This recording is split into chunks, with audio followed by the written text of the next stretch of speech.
All right. Hello. Yes, as you heard, my name is Christina Carfora Seaman, and I moved to Colorado in 2017.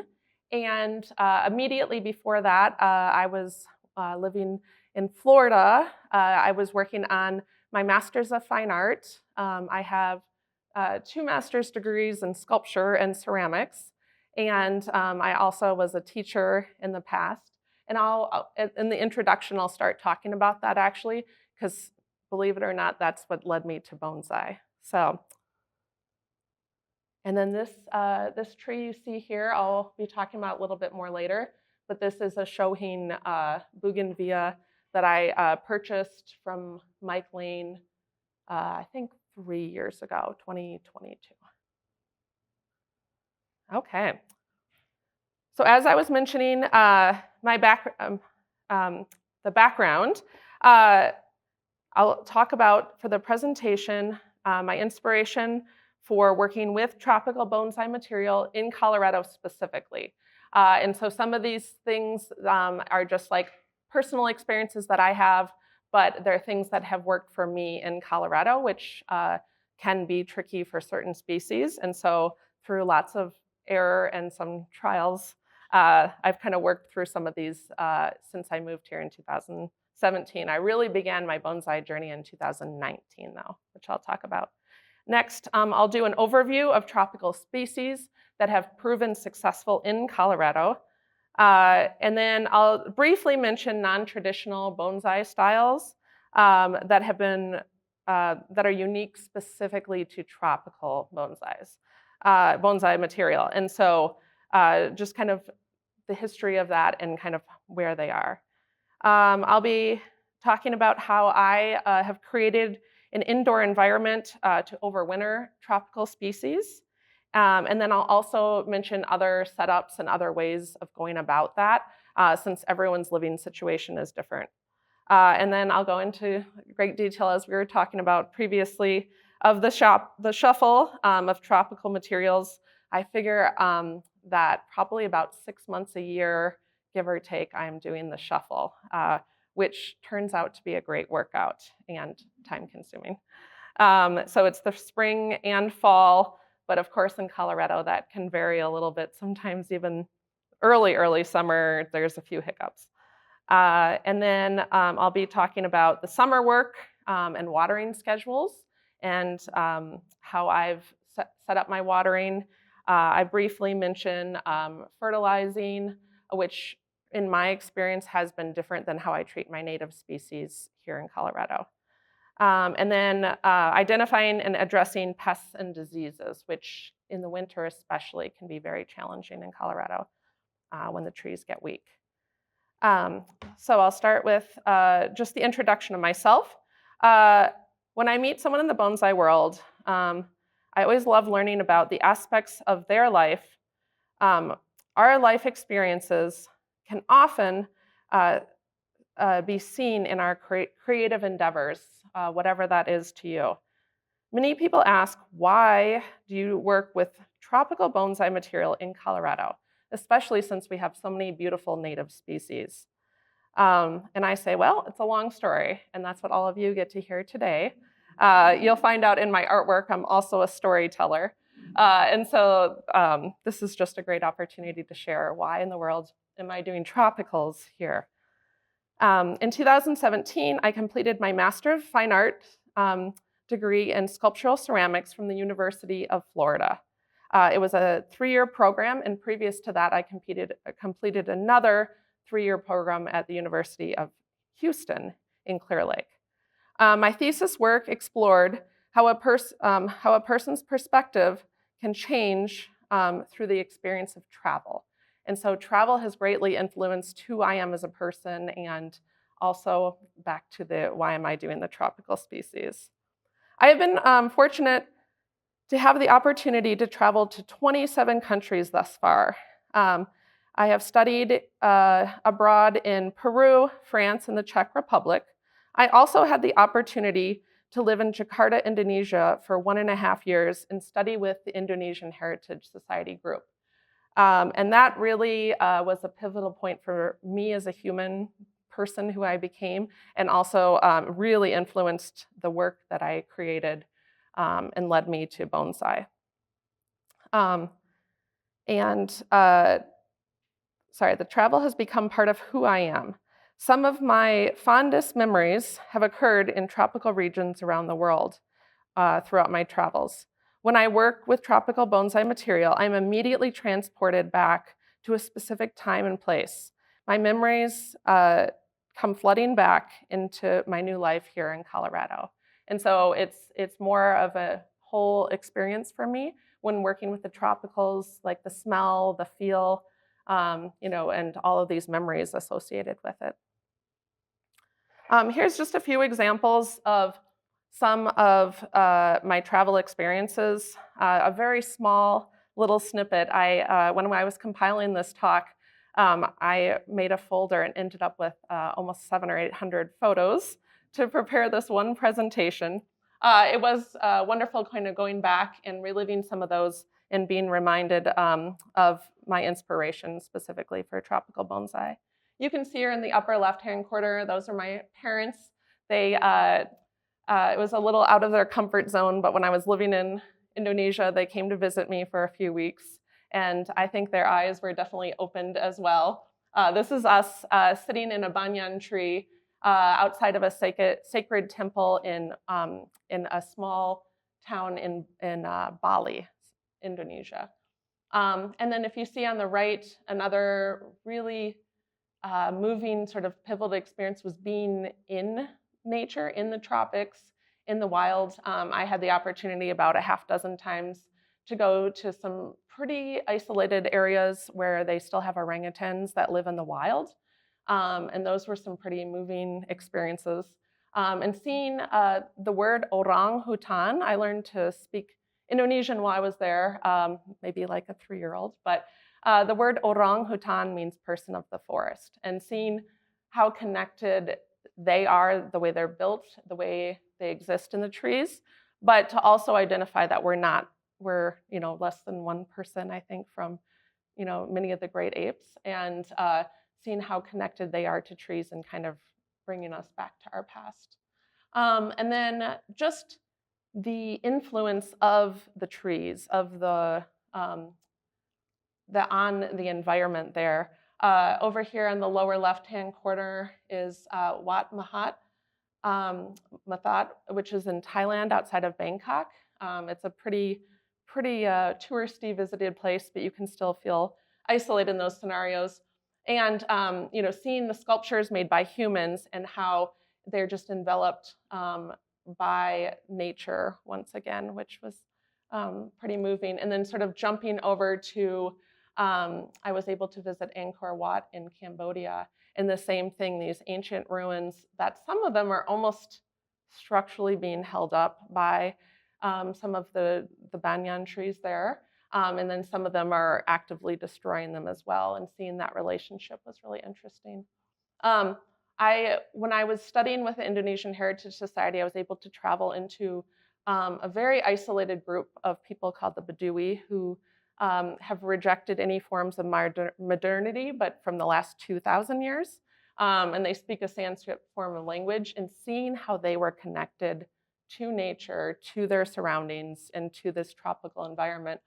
This was a bridge, and there's some famous ones in India as well, but this was a bridge created purely from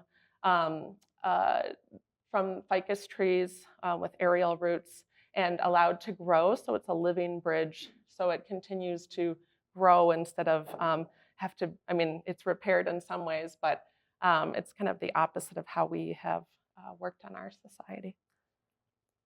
And then just a quick idea of sort of where I'm coming to bonsai, showing you some of my sculpture and drawing work that I have done in the past. When I am predominantly a figure sculptor. I make the work out of clay using coils, and I tell my younger students now I'm like a human 3D printer. I just kind of work my way up slowly. But the figures, of course, I see in the bonsai material as well. So there's kind of this back and forth. I'll be curious when I get back to my sculpture work to see how that is influenced. But all of these specific things were from my graduate program and were having to do with travel and memory, and sort of liminality of being neither here nor there, and that sort of bringing back and forth. And then you can see up here a drawing, which I did a maquette of, and then a full sculpture of a story from Indonesia, meeting the orangutans. On the lower left-hand corner is an etching I did, so with printmaking, etching into metal, just sort of talking about those experiences. And then the one on the right was Jeanne Beret. She was the first woman to circumnavigate the Earth. And she actually was around the time they discovered the bougainvillea, which connects to our bonsai later. And then my colored pencil and paper drawings on the right-hand side, the invasion of a new environment. Sometimes instead of visiting places, we invade them. Just sort of a tongue-in-cheek play on that and the experiences I had in the tropics. So I'm going to briefly go over some species. Some of them you're probably familiar with. Others I hope are new to you, and hopefully you're encouraged, you're excited by them and learn about them, and maybe have some so I can ask you questions next time. There are a vast number of species that are excellent material for bonsai. I have compiled a list. The list I've compiled is simply material I have personally experienced working with in Colorado. So these are the ones listed here are ones that I personally have had success with. I have some other species at the bottom that are excellent material that I just haven't worked with. So the first species, which I'm sure everyone's familiar with, is the ficus. It's a very, very broad category. It's almost hard, I had a hard time even defining it, honestly, because of the variety within this. So it's probably the most diverse, but also commonly used material in tropical bonsai. Ficus microcarpa and Ficus salicaria, the willow leaf ficus, more commonly known, are some of the best choices for this material. Ficus benjamina, Cuban laurel are often more challenging species. And I say that carefully because I have seen a lot of beautiful examples, even in our Rocky Mountain Bonsai Society show, of more ramified material. But it's just, I take my hat off to you because some of those material can be a little more challenging than some of the ones that I have mentioned. The true banyan, the bengalensis, people are always drawn to because of those moving stories that I personally experienced. Everyone wants to work with that. But my teacher, I'll mention him quite a few times, Mike Lane. He lives in Florida, and he's was a student of Eric Weigert, who owns Weigert's, I don't know, Empire is a big, beautiful place. And so he has specifically said that that's one that he recommends steering clear of, specifically because the leaves do not reduce easily. So you're going to have that disproportionate, very, smaller trunk with leaves that just don't seem to reduce. So instead, the Ficus microcarpa, the Chinese banyan, is a really great material to work with. And then one of my personal favorites, the Ficus microcarpa tiger bark, that you can see in the center here. That is one I showed in 2022 at the Rocky Mountain Bonsai Society. It was grown in Thailand, I'm talking about Thailand now, Taiwan. And that has been just an excellent material, excellent bonsai. I haven't had any major problems with it.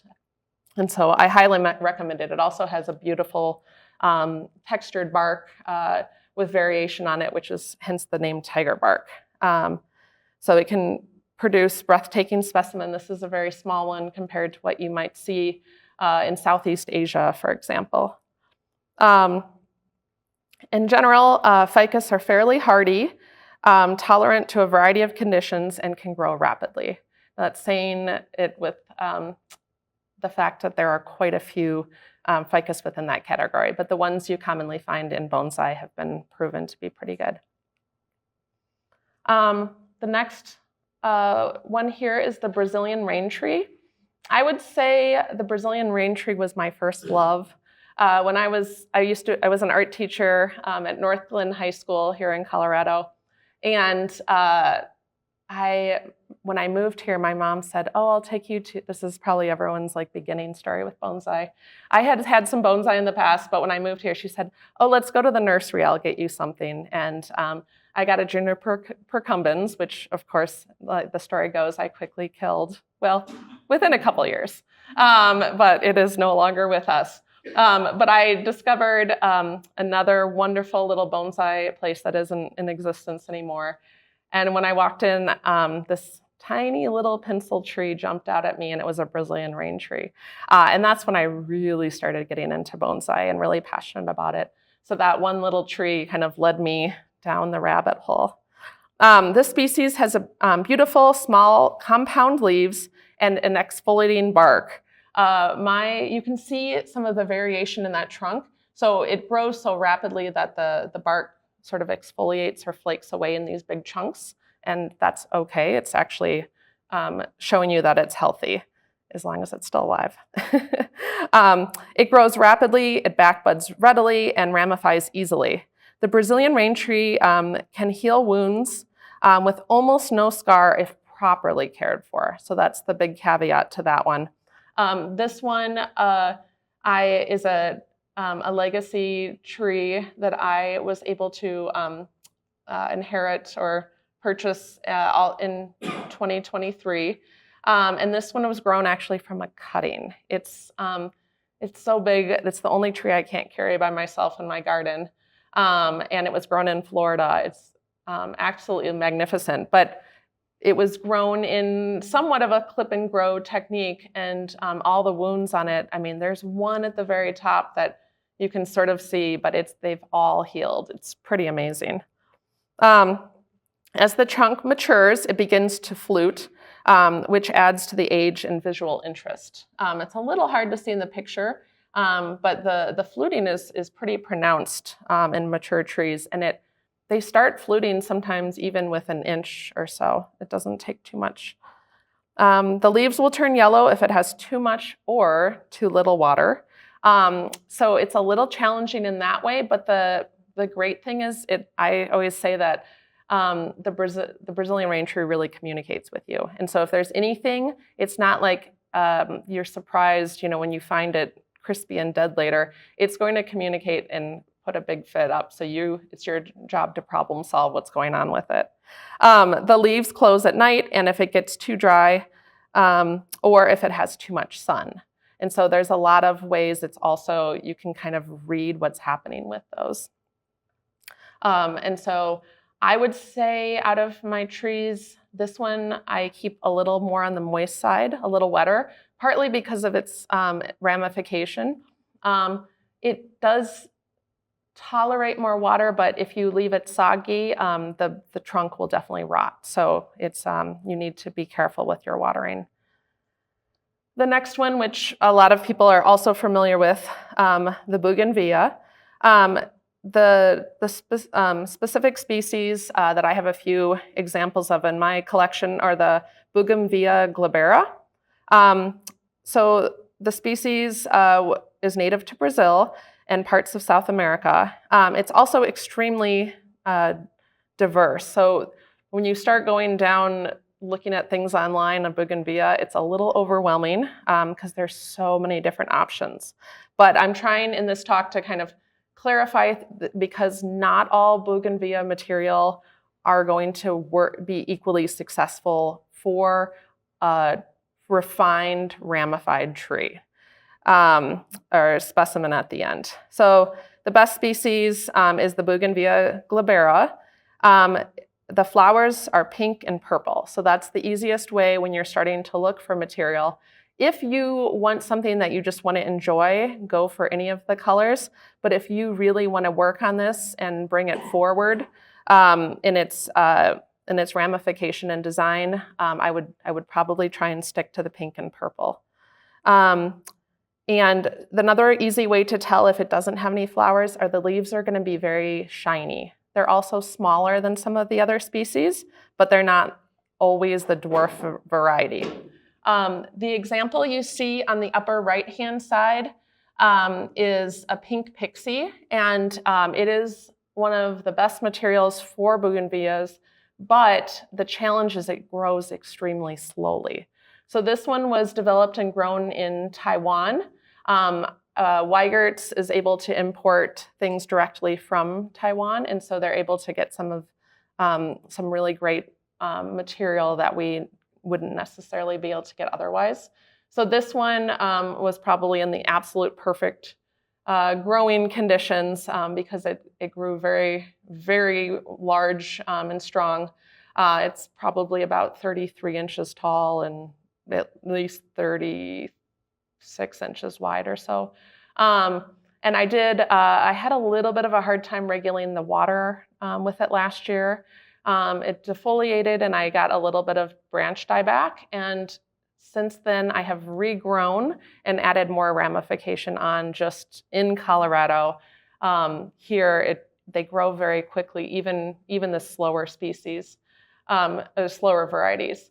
And so I still would recommend this if you can get one that's more established, that is just to your benefit. And also another thing, the flowers.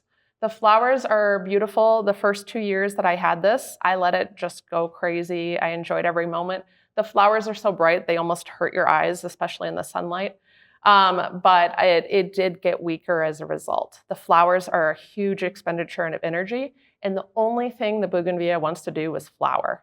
And so this year, I talked to my tropical teacher, Mike Lane, and he's like, you can't let that thing flower. So every single week, I probably spent 2 or 3, more than that, 3 or 4 hours individually taking all the flowers off to allow it to regain energy and grow. And it's still a battle. I have it right now, and I probably have 300 tiny little buds that I have to, I didn't work on them today because I wanted to be ready for my presentation. And so there is a give and take with that, with the flowers. So when you are enjoying them, just sort of think about what you want to do for the future plan as well. And so the Bougainvillea spectabilis is more challenging. You'll find a lot of specimens that the easy way to find them is that they're red, orange, or white, and there's so many other variations. I don't know if the other ones are spectabilis or not, but one easy way to tell is the leaves are soft. They almost have like a small amount of hair. That's not the right term, but they're soft and fuzzy, sort of. So that's one way. If you see them, they're not shiny, that might not be the best material unless you just want to enjoy its beauty, which is great too. And so a lot of this information I gleaned after I had already owned my bougainvillea for a few years. Is Juan Andrade is originally from Costa Rica. He studied in Japan and for a while was living in Florida but has returned. He has an absolutely, for me, it was extremely informative on Mirai Live under the tropical category. I learned so many things I wish I had known 2 years before that when I was working with this material. And then the example you see on the lower right-hand side that was defoliated, that was grown by Neil Dellinger. It was, I think, collected maybe, I don't know how you would define it, more yardadori. He collected it, and he grew every single one of those branches under a metal halide light, and he currently lives in Indiana. So this one ended up going after he sold it to Costa Rica, and it actually made it back into a collector in Japan. But if you can see the ramification on that, it's just sort of mind-blowing what can be accomplished, and this was something he just dug out of the ground. So Primna is another one. I'm assuming most people who don't carefully follow artists in Taiwan or Southeast Asia. It's probably a species you might not be as familiar with, but it's one today I'd really encourage you to start learning about and exploring. Um, I follow, on social media.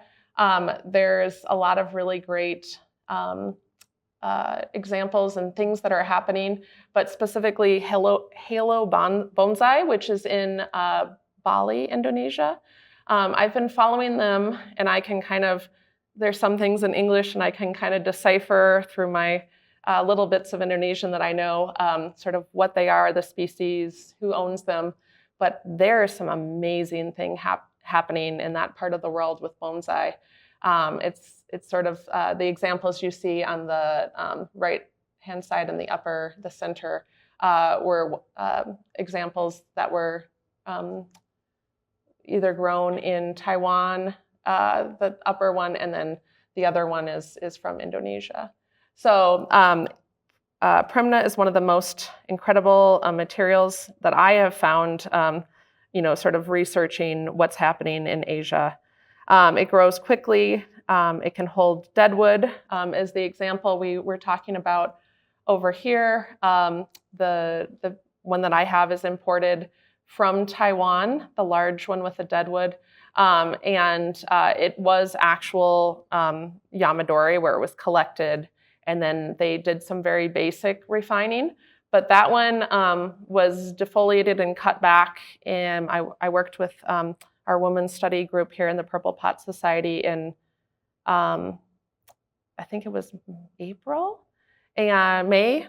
I think it was May. And this is how much it's grown since then. It does have an insignificant flower. It's when we turn the lights on later, you can see it's been very happy. It's bursting with flowers. But all that growth has happened just since May. The leaves can reduce to incredibly small sizes. I couldn't even find a word for how small, like the end of a pencil eraser. I don't know. Very tiny though. The bark is smooth and full of character, but the branches, when you're working with them, are fairly flexible, so it's not a super brittle material. That was one thing with the bougainvillea, is if you are styling them, as soon as you see that new growth just begin to harden off, it's a good time if you're going to wire, because they do get very brittle, where this one you have a little more flexibility with, or quite a bit more. And then just sort of as a warning, like in the winter months, it may experience a bit of dieback, or it might defoliate a little bit. As long as it's healthy, it's just sort of unhappy, but the ramification, the branching grows back very, very quickly, tenfold, as soon as it's warm again. The growth rate is exceptional, as I was talking about. The Vietnamese bluebell, the scientific name on this one is, and the reason I'm saying this is because you might find this under several different names. More recently, it was also called Desmodium. When I started purchasing, all of these examples here are my trees I have in my collection. And when I started purchasing them, they were still calling them Desmodium. As far as I understand the reason they changed the name, bluebell to me is very confusing because there's so many things in the plant world called bluebell. But I know that the purple is often called blue. And so the reason they changed it though is Triphytocanthus, so the tri part. So they do have small thorns that come in threes. And so when the new growth comes out, before the growth hardens off, I try and cut off those thorns because they're also soft at that time.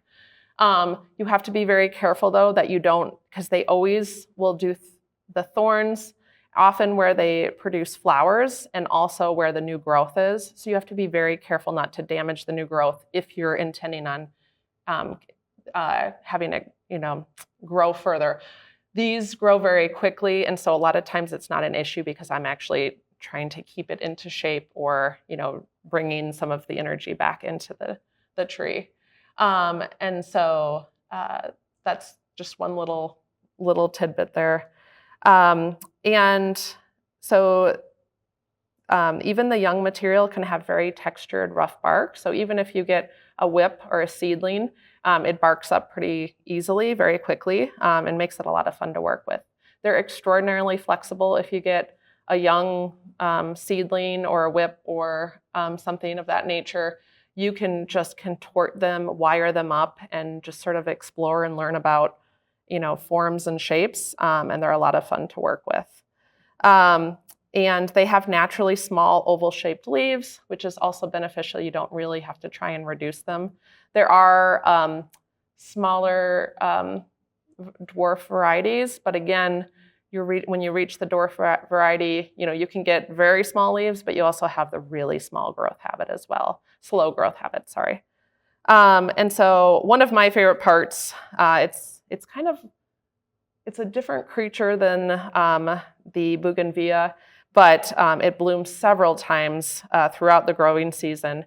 And when it fully, you can almost barely see the leaves when the whole thing flushes out and it's in bloom.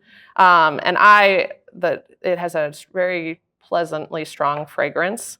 A lot of people describe it as grape soda, which I don't know if I'd find pleasant, but I really like the smell of these flowers, so don't let that deter you if you're not into grape soda. There are also white and pink varieties, but they are just not quite as vigorous. So a lot of times, like the specimen you see over on the right, I purchased that from someone in Margate, Florida. His name is Dung Ho, and those were grafted on to a standard trunk because you just don't get quite the energy. I have had more issues with that, but I think one of my problems that I'm starting to understand is that for whatever reason, that one requires a lot more water. With varieties within a species, sometimes certain ones have different water needs, and then sometimes it's just the individual tree.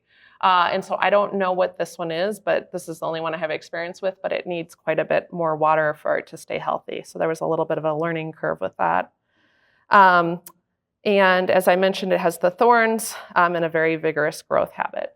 And so the ones you see here, the one on the lower left-hand corner is a very large specimen. I showed that, I think, in 2023 at the Rocky Mountain Bonsai Society. And all of my bluebells at the moment, they're not blooming this profusely, but they're all in bloom. I'm still trying to figure out exactly how to encourage that for a show. And then the one on the right is quite a bit smaller, even though the photos are a little deceptive. But they've all been equally great material to work with. And so we started talking about this before the meeting started, but the European olive is not officially a tropical species, but I wanted to kind of bring it into this talk today because there are some variations, but I treat it more like my tropicals than I do other material. So if you read about European olives online, sometimes you get varying, well, I guess with everything, you get sort of varying degrees of what might be accurate or not. But I have been treating it in the Bonsai Shuffle where I bring it in with the temperature. So you might read that it can tolerate temperatures to freezing or slightly below. It will tolerate those, but it's not happy about it, is kind of what I've experienced. Not that I've left it out in the winter, but it seems to kind of thrive and continue to be healthier if you keep it warmer in the winter. So this is not a species, in my experience, that I would recommend treating like your deciduous, where you keep it in a cold frame or your garage, or protected like that. I keep it up in the room with the full light. And the other thing overwintering with this one is that it's extremely important that you do give it, you usually have to supplement light, or it will start defoliating if you don't provide enough light. And so that was one, luckily I kind of caught right away. I had it a little bit lower. I'll talk about my lighting system later, but it's up on the very top shelf now, getting all of the light I can give it. And in general, it keeps most of its leaves in the winter time. The other really, really important thing any time of the year, especially in the winter, is not to overwater. I think it seems to be fairly hard to kill a European olive, but I think the one way to do that is sort of like the succulents, where you're just going to drown them. So keep them on the drier side, but not. It's kind of like when we discuss like ponderosa pine or something like that. You don't. It's in a bonsai container. You don't want to let it dry out. So it's kind of in that thing where you continue to water, but just don't have it saturated. If there's a time where it feels really damp or moist, skip that watering. Especially this time of year, I've been skipping a lot of waterings that I will continue to do for my tropicals that I am not doing with the European olive. And I'm talking about European olive specifically because there are a lot of different kinds of olives, and there are other ones that are great material. But this is just the one I have personal experience with. And so in the summertime, it's okay if it dries out a little bit more than some of the other trees. It does thrive in the sun, but you don't want to scorch it.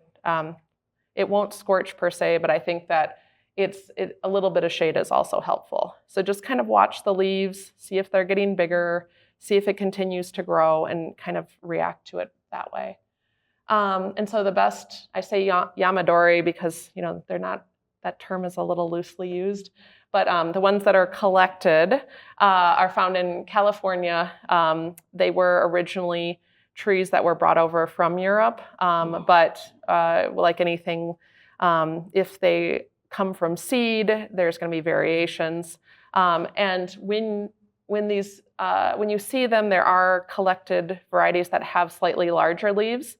They can reduce, but the leaves you can see up here that I have, are very small, and that's ideal because it's just easier to kind of keep them that way. Some of them, if it has vigorous growth, even these leaves will get a little bit larger.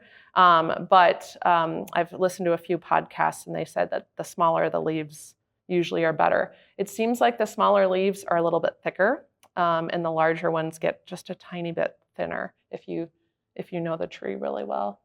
The deadwood is incredibly strong and heavy.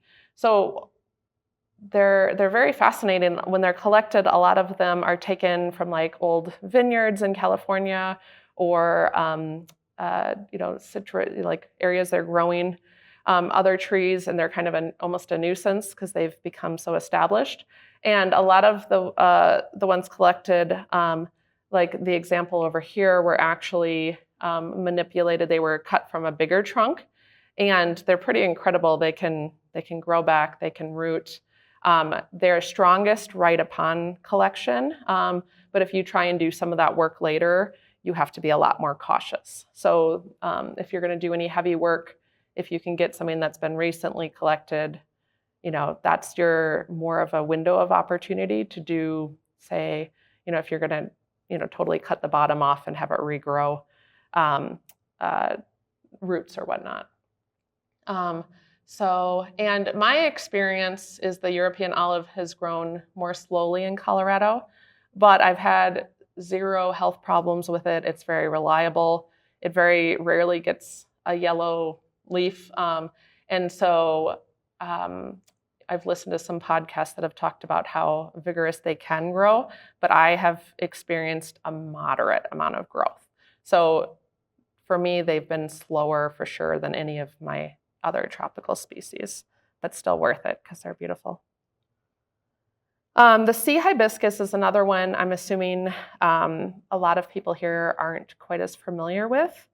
It's not very well known in the United States, but if you look at examples again in Taiwan, Indonesia, Southeast Asia, you're going to see some of the absolute beautiful, refined, huge masterpieces similar to the Primna I was talking about.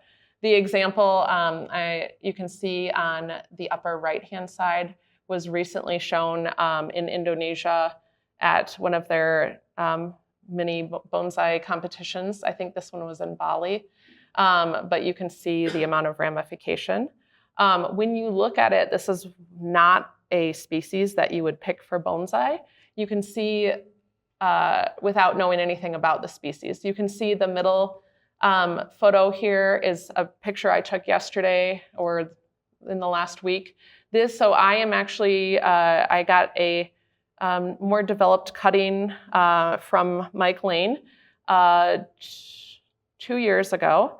And it came in, a 3-inch size package. Well, the whole like thing was about 3 inches. This one is about 3 feet tall and 3 feet wide now. It's very vigorous. So vigorous that you have to really watch it. If you want any movement, if you want taper, if you want to move things around, it grows so fast and barks up so easily. You have to do it the day you think about it, and you can't wait another month or you might miss that opportunity because it grows so vigorously.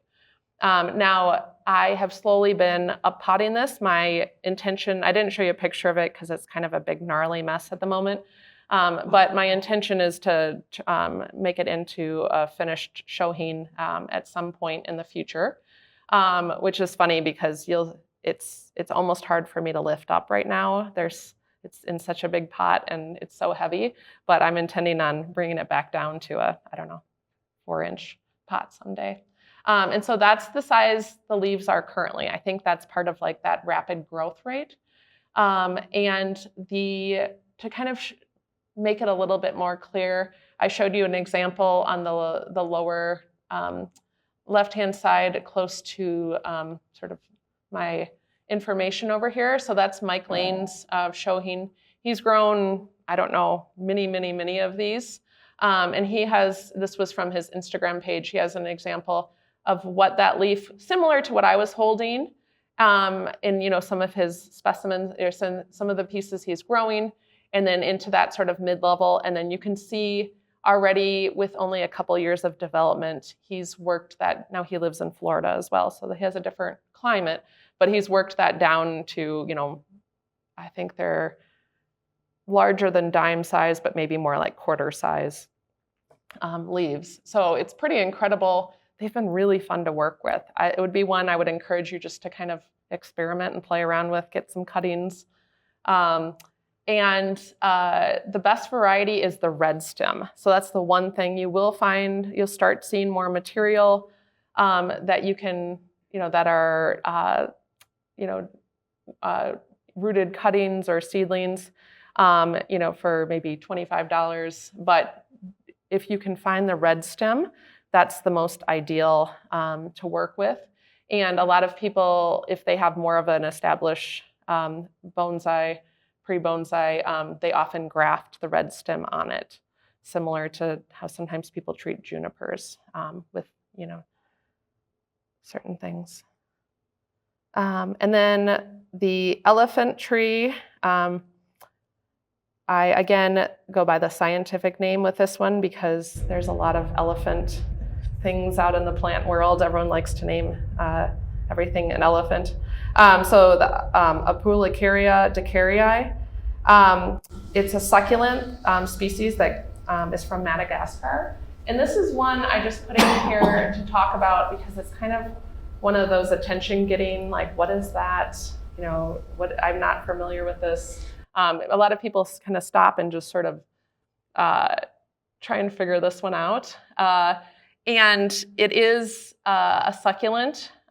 It's from Madagascar, as I mentioned. And so you do have to treat it like you would any of your other succulent species, similar to the olives, not overwatering. And it is a little bit more slow growing as far as getting the size of this specimen, but it's the actual leaves and the ramification for me have been growing fairly quickly. So it's been a really fun one to work with. It has a highly textured knobby bark and is naturally small compound leaves. So those are benefits.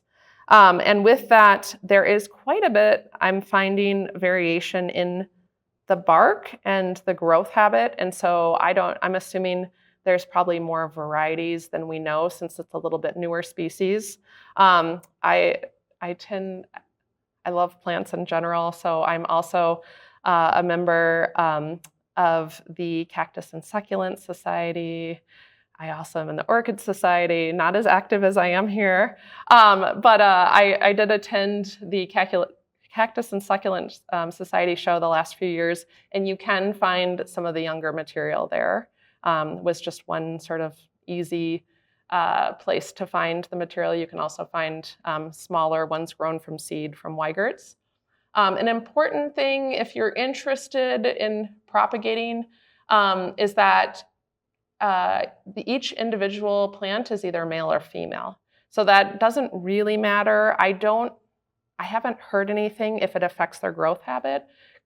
I have taken so many photos of these like teeny tiny little flowers, and I haven't caught them on my camera when they've been opened. So apparently the form of the flower, even if you look this up on the internet, it's so hard to see. There's such a small variety between the male and the female flower. That's the way, so they have to wait for them to flower for the first time to tell if it's male and female, and I still don't know. I think I read on one article last week that it's a lot more common to have male species, which I thought was a little, I don't know, it seemed like counterintuitive, but yeah, so I don't know. The jury's still out what I have. I can't. And they seem to flower more. So they do go dormant. They do defoliate. In Florida, they're usually lose their leaves all winter because they're able to stay outside. Since I'm creating this sort of unique environment in Colorado, mine don't usually defoliate until spring. I would say late spring, not like early spring, but like mid-spring. Mine will lose their leaves.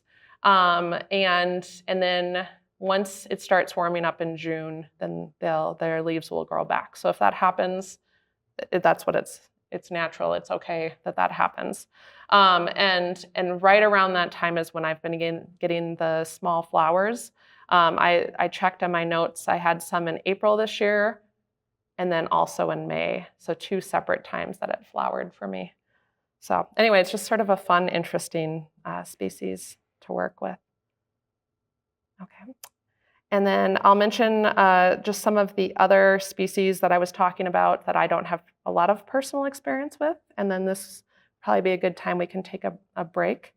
And we'll get back into more specific care when we return. So the dwarf jade, or the elephant bush. I had I took a beginning bonsai class and received one, and one of my other friends wanted to care for it, so she has that one now. But I don't have a ton of experience with this, but they're excellent material. As many of you know, our member, our Bonsai Society member, Lou DeHera, he just had a piece. He's been working on these for, I think, at least 40 years. And he had a piece, one of his trees was in nationals this year, which was incredible. And so if you want to know more about those species, I would talk to him. But they're great. They're great for learning. They're also can have beautiful developed material as well. They just are so versatile. And so that's definitely one I would encourage you to kind of explore. The water jasmine is one I've heard about it for several years, but I just haven't found the right one. So I hope someday to have the water jasmine. But again, if you look at any of the shows that are happening in Taiwan or Indonesia, you're going to find specimens that are equal to the Premna and the sea hibiscus with ramification development. They're pretty incredible. A lot of people here like them. You can see this example it has like a smaller trunk, but they usually bloom, I think it's late spring, and they just put on a beautiful show and they have a wonderful fragrance. But they are a great material. They're just a little harder to find, at least in my experience. And then the Chinese elm, I feel like sometimes the Chinese elm gets a bad rap because there's so many examples that are not very well developed, and a lot of people work with them maybe early on in their experience, but don't have, a lot of success. But that one, this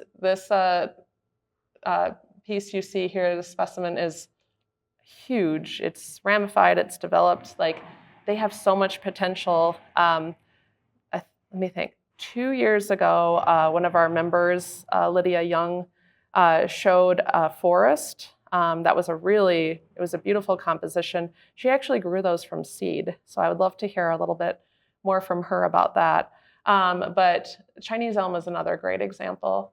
The dwarf umbrella or the Schefflera, it's the arboricola, sorry. And the reason I say that is because there is a very large leaf variety that you don't want to work with. I have a family friend, Mary, who's lived in the same house for about 45 years. And she has one in her 2-story living room that's like scratching the ceiling. It's, I don't know, 20, 30 feet tall, and she said she won't be able to get it out of the house, obviously, when she moves. So just when you're looking for that material, just make sure you're getting the dwarf umbrella.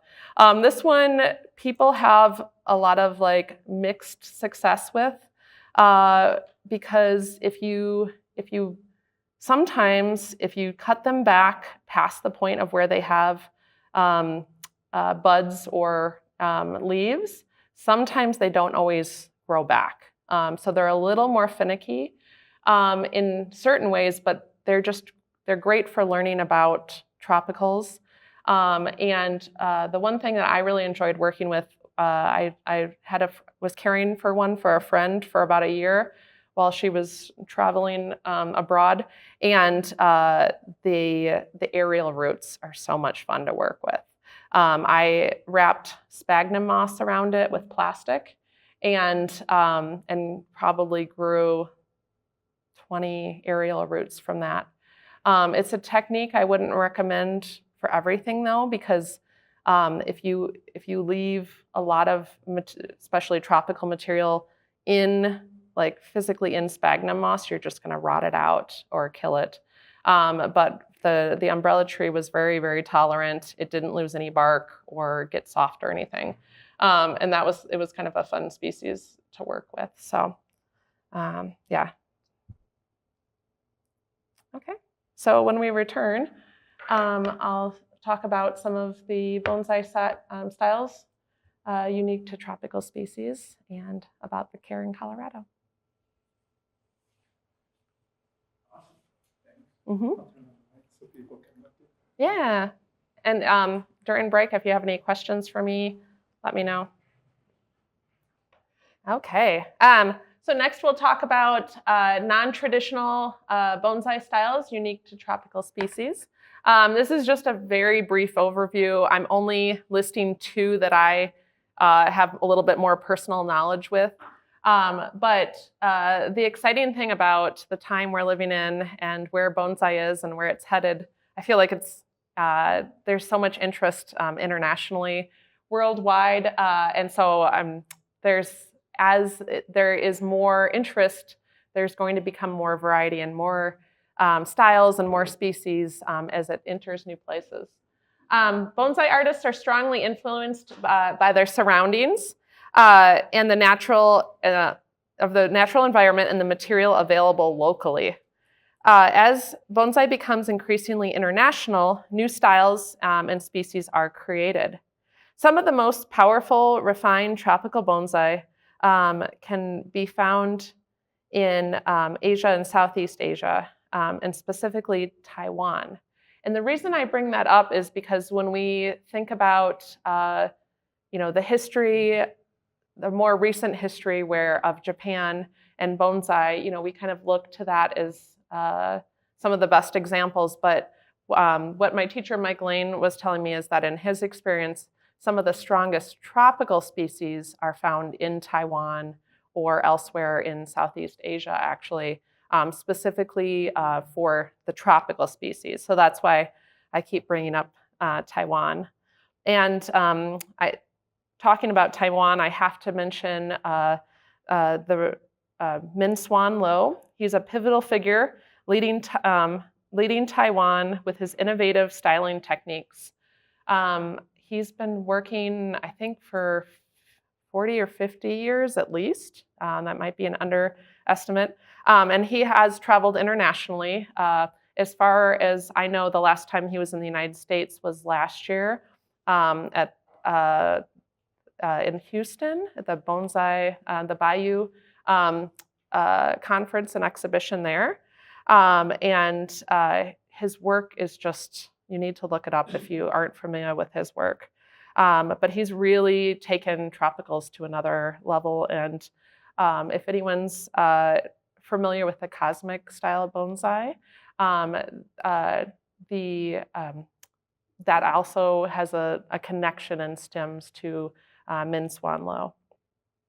The Banyan style of bonsai utilizes aerial roots to create a low, expansive profile. So a lot of those trees that I was really moved by during my travels were the banyan tree. Aerial roots are unique and can evoke a feeling of place, but must be used strategically to avoid reverse taper. So the top examples I show you here was one of my experiences with a true banyan tree. And then the middle photo here, I felt like was a great example of how those aerial roots can really be used in a strategic and powerful way. They still have that feeling that you get when you see this expansive tree, but when they do cause reverse taper, you need to think about where the aerial roots are on your tree, and if that's going to benefit your design idea that you have for that tree. And so another great example we can see here, David McPeters was kind enough to bring us his willow leaf ficus, which he told me over break he grew from a cutting 15 years ago. And he has some wonderful techniques that he's experimented with over the years with humidity and growing aerial roots that way. So a different technique than what I was talking about. And then the other example, you can kind of see more in the center of the page. I don't know if everyone's familiar with the artist Ed Trout. He's a pretty pivotal figure here in the United States and Florida. He's written some books that are excellent.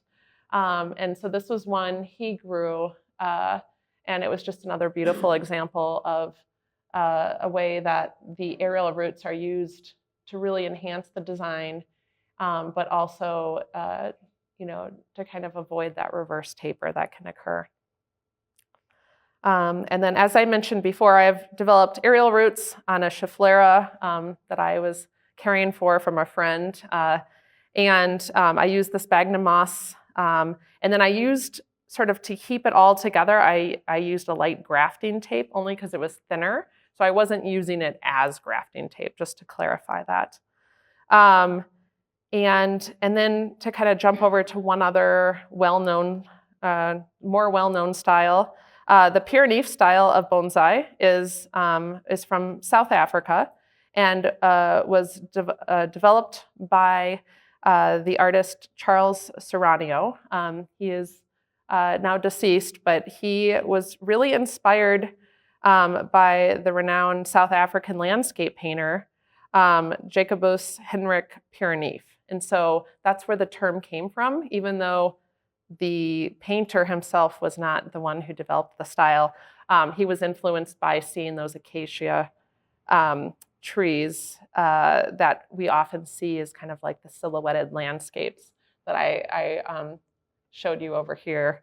And so another word they often use more commonly is flat top bonsai, and can be used in a variety of species, but I think it would be really interesting to find species from South Africa or, the sort of countries surrounding that. It would be really fun to kind of see where that goes.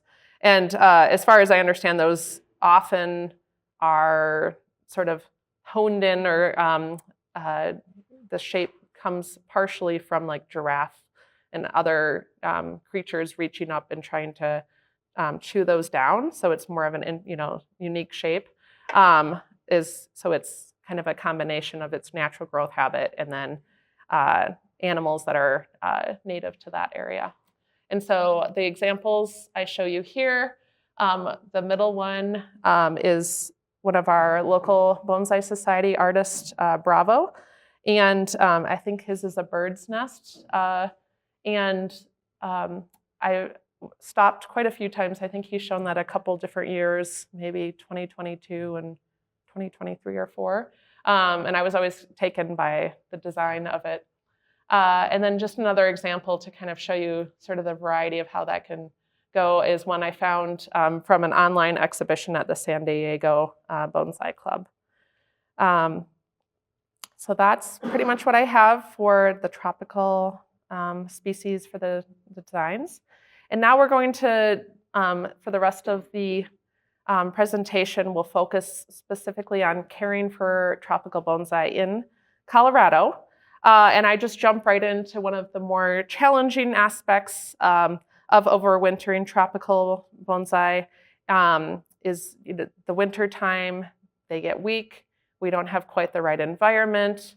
We haven't thought about all the variables. And that's when pests set in or our watering gets a little bit off. So there's a lot of challenges to that.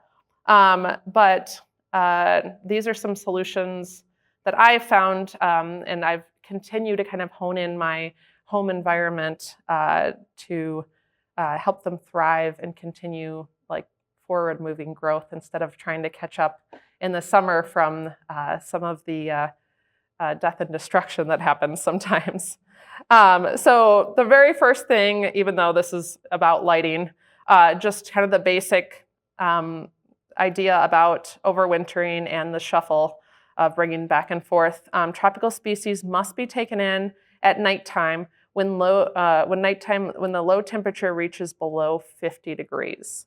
Now, I say that 50 degrees still seems pretty warm, but I use that as a general guide to prevent catastrophe, anything really bad from happening. And the reason I say that is because I have 3 different phone apps of the weather on my phone.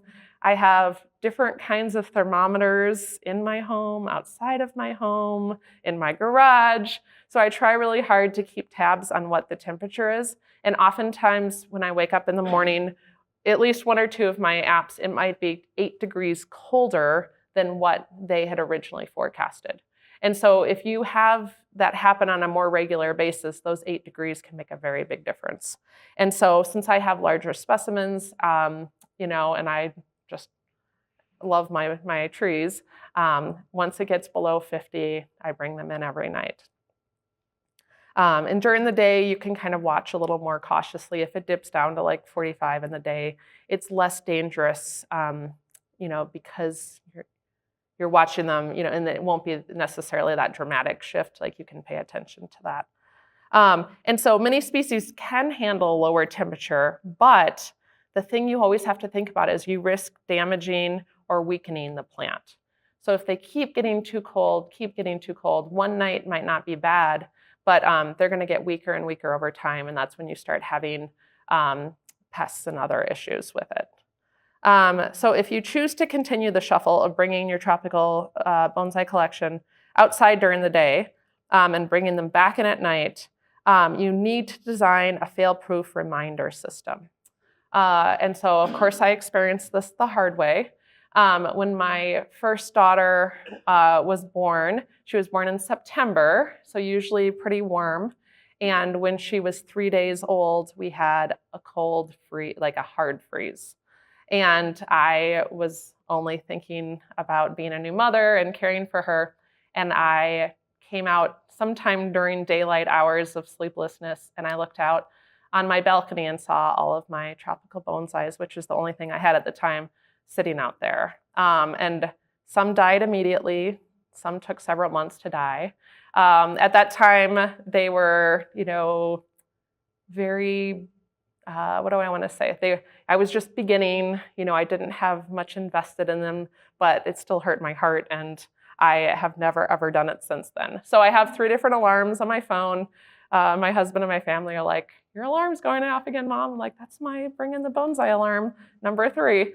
It's just, you just need to have some kind of system that you don't forget about them, because one night of freezing could kill them, if not damage them. But a lot of them, I don't know if any of them survived that. So they were very small, Shohin size also. So the size of your pot will affect your temperatures. This is kind of a strong statement. I know not everyone agrees with this, but all tropical species should be outside during the warmer months. Now, I know that everyone's living situations don't necessarily work for them to be outside all the time. The living situation I had when I was talking about when I was beginning, I was in a townhouse in Boulder. I didn't actually have a yard per se, and so I had a second floor balcony. That was my only place to have them get sun or outside. I would put them up a little higher on the, outside of the balcony, and my neighbors would always find like my bonsais on the ground. Luckily, they were in plastic pots and they were fine often, but that's not good for them. It damages their roots and so many other things. But I was still trying to get that daylight. And so if you're starting off, you definitely can keep some, like the Schefflera is going to have more success. To some extent, the Portulacaria afra will be okay.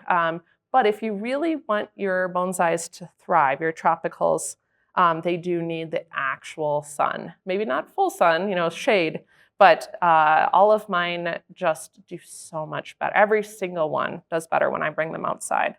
So trying to figure out a creative way of doing that. I've even had some people, when I was teaching a class, talk about how they at least like open the window in their kitchen and provide supplemental lighting. So there's ways you can kind of get a little bit of outside. And so when you're working on the setup, it's really important that you start by assessing the light in your indoor setup. If the light is insufficient, you will need to supplement with grow lights. Grow lights is a whole tricky subject, and I will talk about that a little bit more also on the next page. It's kind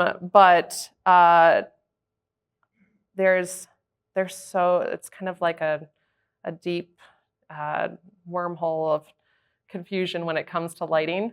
And I mentioned this on the next page, but one of our members, Paul Koning, 2 years ago? No, I have it in my notes here.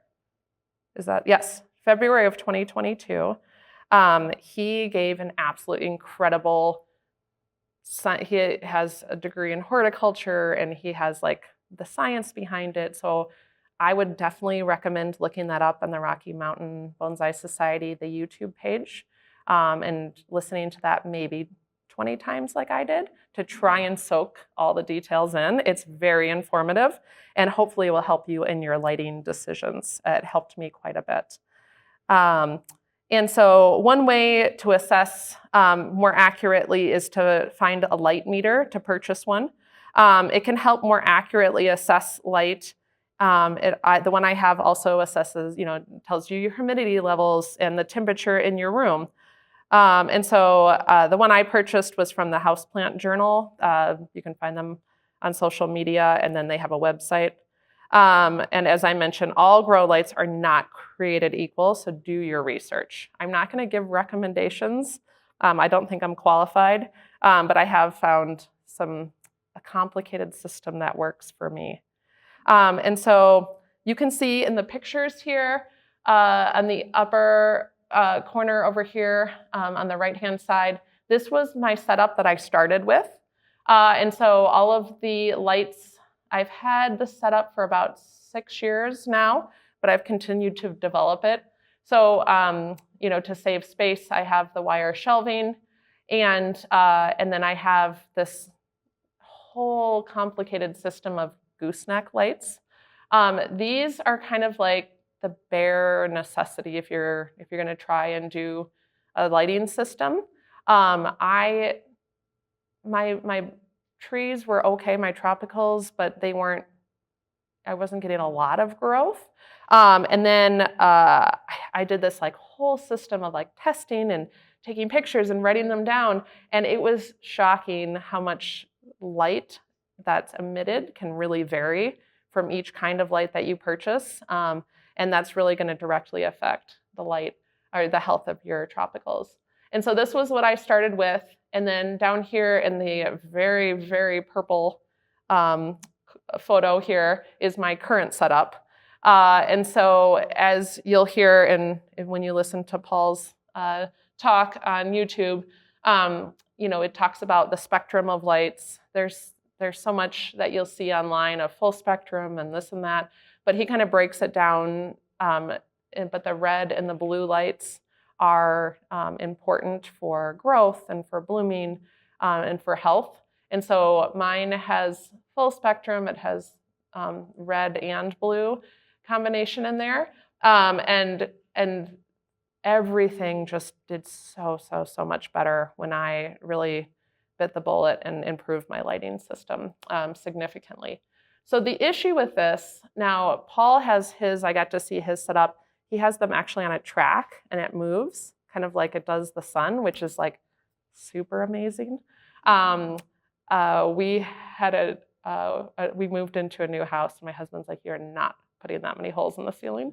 And I don't even know if I could figure out how to make it move. But anyway, so I have the overhead lighting, but that's actually, it's not the best growth habit because everything's gonna, it's often your trees are apically dominant. They want to grow up and you're gonna start losing lower branch. Even with good light, I still continue to use those gooseneck lights and I literally will put them under the bonsai, like if it's a larger, like this is a good example here. And so I'll put them underneath here and then bring light back up and then I don't get as much leaf dieback, or if I have fine twigging, I can keep that by continuing to keep those other lights in there.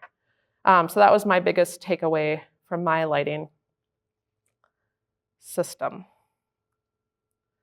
And then just as far as indoor setup, everyone has a different living situation. So I was trying to show you some different examples of different ways that you can kind of create a successful setup in your living situation, whether it be, an apartment or a home or, your parents' basement or whatever happens here. And so every indoor space can have limitations, challenges, but luckily there are countless plant-obsessed people who have come up with some creative solutions.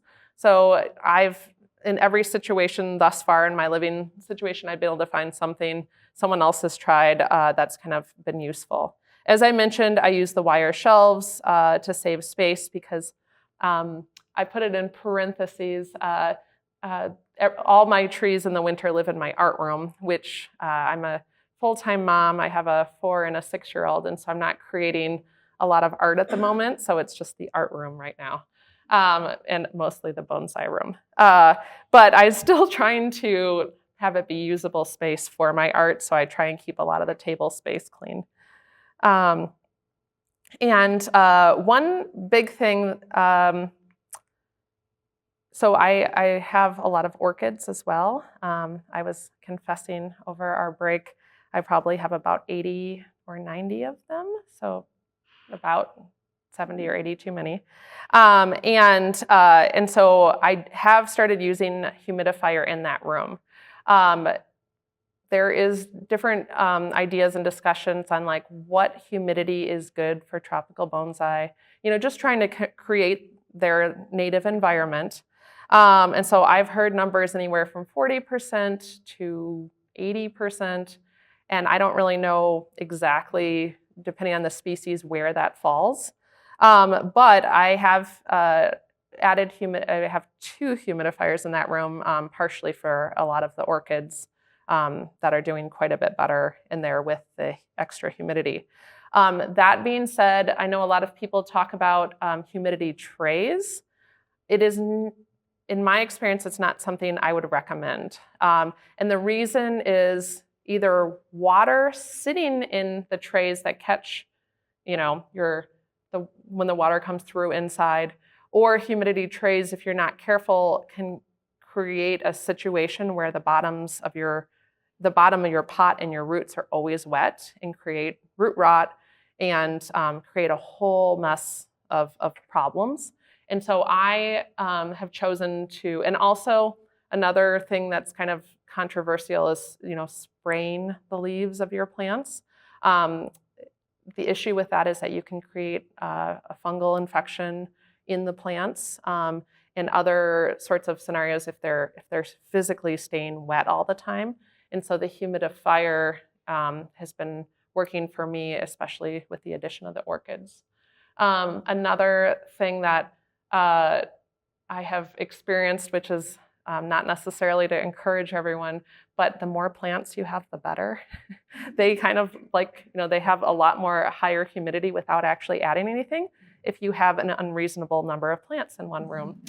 So that's just another added benefit. I think everything's healthier unless you have some pest that sweeps through your situation. And so as a result of that, and I actually got this recommendation from Paul again, he has a fan that moves around, and it seems to kind of reduce some of the pests. And then some of the orchids actually are more successful if they have moving air. And so that's just another way. All of this being said, you have to be very careful not to have too many plugs and too many electrical things in one tiny room. I know where the fuse box is downstairs, and sometimes I have to go down a few times a week. And then another option that you could use, I actually got this from one of the other Bonsai Society members, Alan Belmore. He recently purchased a grow tent. And so that's another great way. It's space saving. He's starting to experiment with that. I know a lot of orchid growers use grow tents quite a bit. And so he just set one up. So it saves space, and he has really increased his humidity levels in there. I think he said in his text, I think it was around 70 or 80%, if that's something you want to do. And so that's also another sort of scenario if you don't have a whole room or a space that you can really have a good environment. And then another thing in any of these setups is just make sure that your setup is reasonably warm. And I generically threw in 65 to 85 degrees Fahrenheit, just something that would be closer to what your tropical bonsais in their native environment. Because I know other people have really struggled if they try and put it in their garage, even if it's insulated, it might just be saying consistently too cold. And again, it affects the health. They're more prone to pests and diseases. Okay. And so the next topic, that's probably one of the more challenging but important topics, is watering specifically.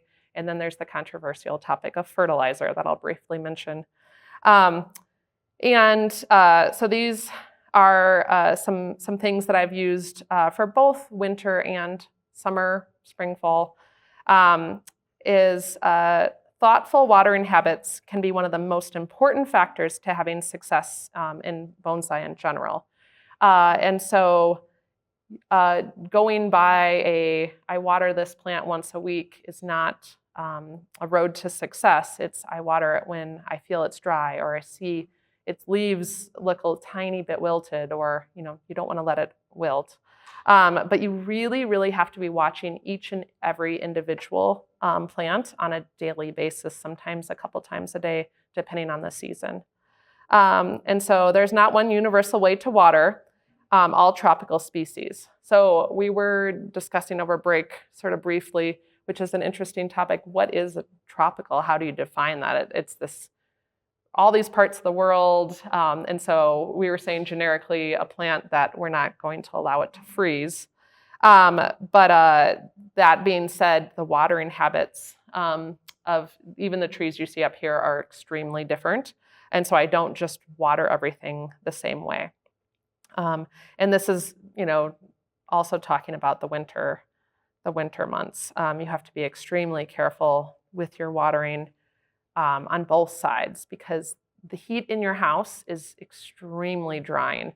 I have some large, just decorative trees in my kitchen and living room, and they started dropping last week. And I realized even though I'd watered them 2 days ago, the heat was on and they were just super dry and, started dropping their leaves. And so they kind of catch you off guard because you're thinking about how cold it is outside. And then also not allowing things to sit in the water. And so watering needs can vary greatly throughout the year. Just really, really check them all the time. Indoor watering is more challenging. Be sure that you are watering thoroughly so the material and the internal root ball does not dry out. I experienced this maybe 4 years ago. I lost a couple significant branches on a ficus, and I couldn't figure out what was going on. And I do monthly Zoom classes with my tropical teacher, Mike Lane, and he's like, it's dry. And I was like, but it feels wet. And he's like, no, it's dry. So that's when I started the practice, which seems maybe to some and definitely non-plant people a little crazy, but I use a shower. It's the shower that's in the art studio.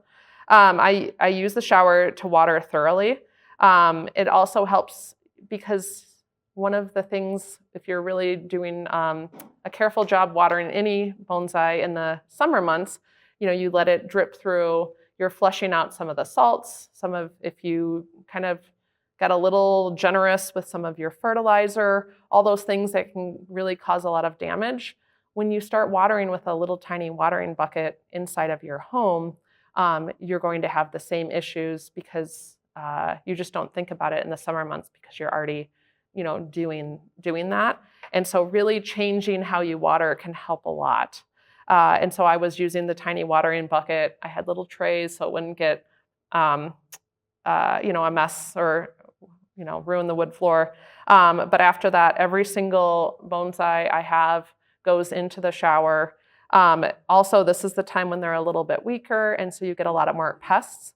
And so a lot of pests can be mitigated without using chemicals or other things if you simply keep the leaves and the plant clean, and you're kind of washing those. So those are the reasons that I use the shower. And then we'll jump briefly into fertilizer that I personally use. You can see my huge plethora of different fertilizers. So I personally use 4 tropical species specifically.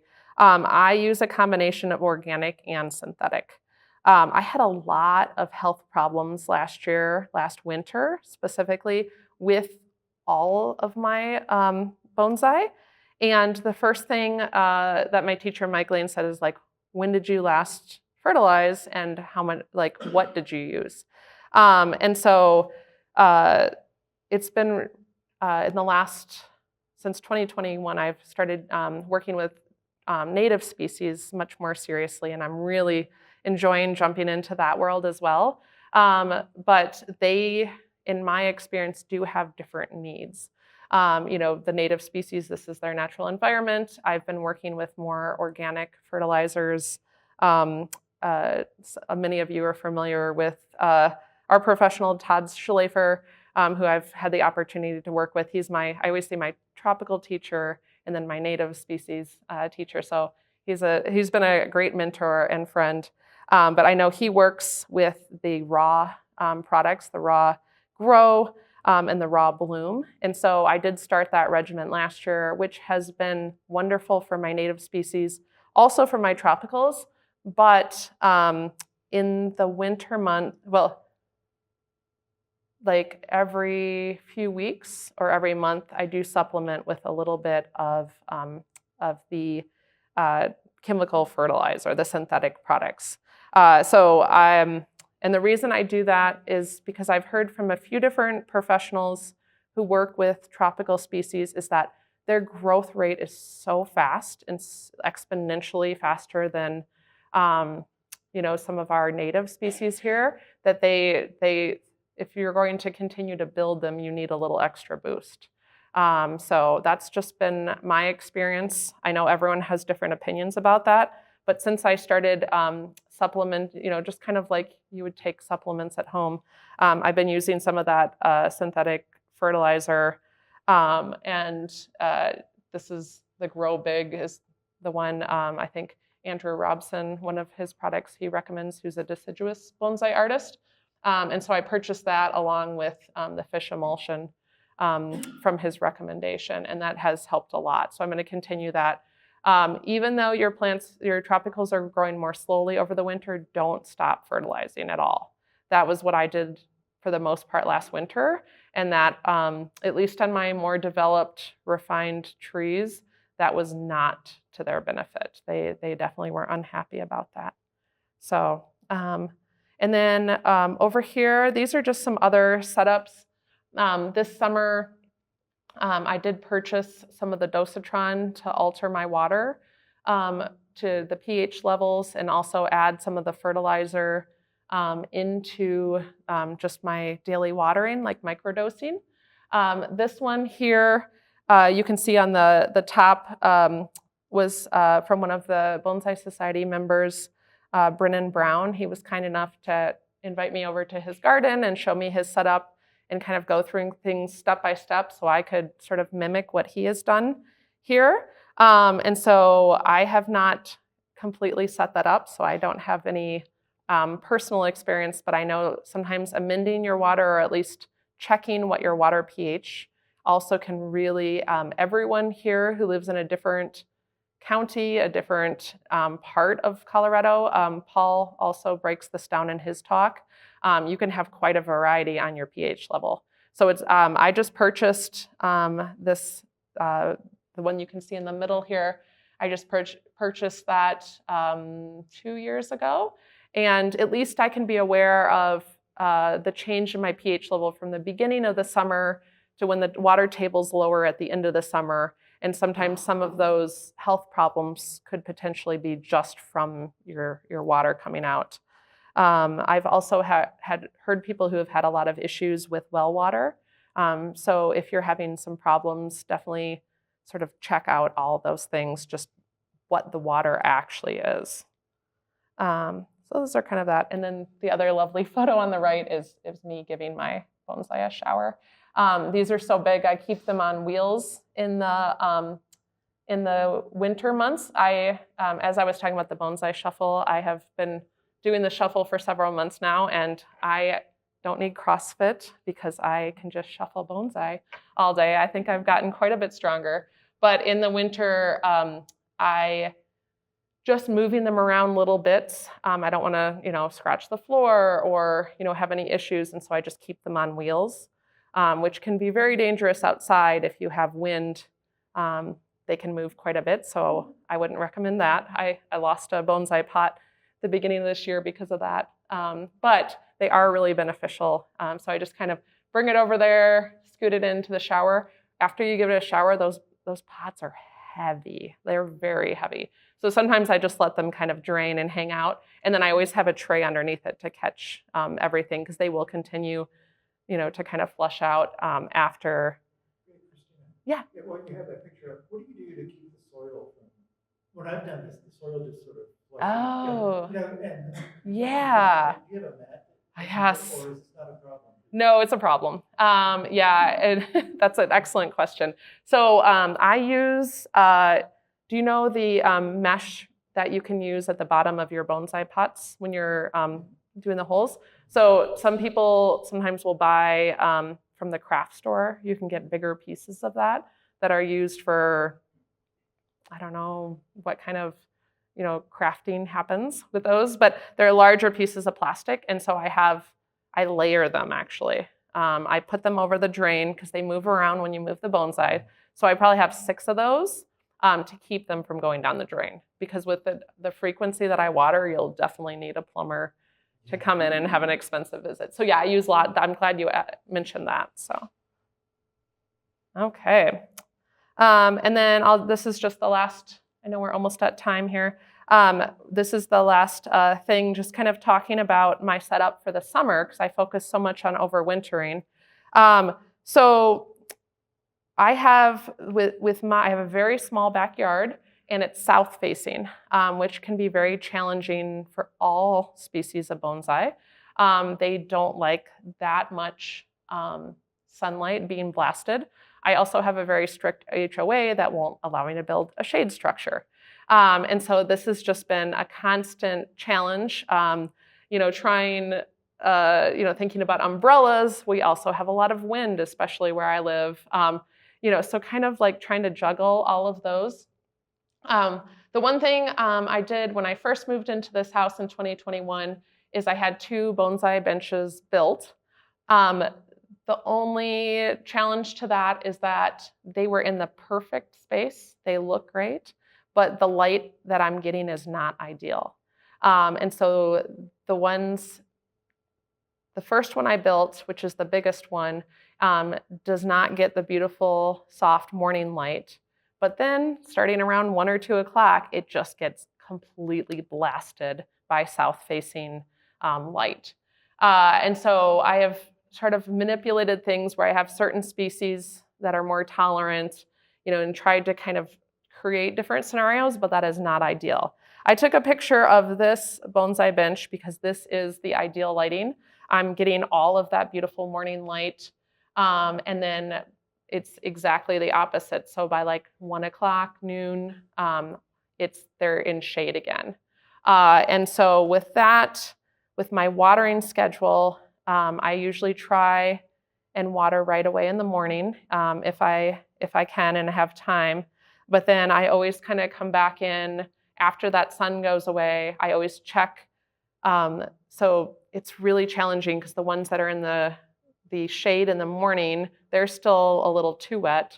And so I don't do like one universal watering. I just kind of like look at their needs. And you can really help some of that sun is if you're keeping things well hydrated.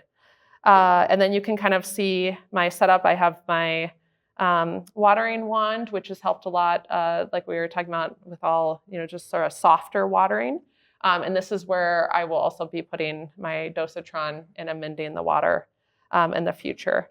And so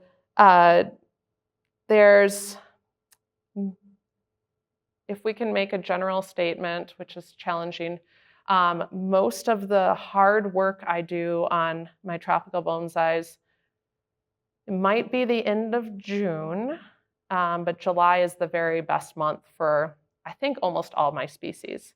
So I bring them out, I start doing the shuffle, usually, depending on the weather, sometimes before the first day of spring, which I know is crazy, but I do a lot of crazy things for these trees that I love because the sun is not as harsh. I'm getting them readjusted to being outside. One older tree I had issues with last year just kind of felt like it came out of nowhere, but it just, I think it just got sunburned and too hot. And so you really have to be careful when you first bring them out. Over here by the Brazilian rain tree on the side here, I don't normally have it there, by the way. That was just for the picture because that would just come tumbling down the stairs. So this area is really nice and shaded. So all the tropicals come out in the spring. I give them just a couple hours, an hour sometimes of light, bring them back in. And then as they start getting slowly adjusted, then usually we had some years we have a very cold June, but usually you start seeing that growth. You start seeing everything kind of exploding. And that's when some species I know I can start doing some really hard work on them, but almost all of the cutbacks and the styling and things usually happen in July, end of June. Sometimes if you have a really ramified developed species, sometimes you can go into August, but I had one, the Ficus microcarpa tiger bark. I just trimmed. There was one branch that stuck out a little too far, and it's old. It's a little more finicky. It's a strong species, but it's just older, and I lost part of that branch just by cutting it back a little too close. It was like August 8th or 10th. And so after that, I was much, much more careful on when I did that kind of work with the trees. So, all right, and that is that. Thank you very much for listening.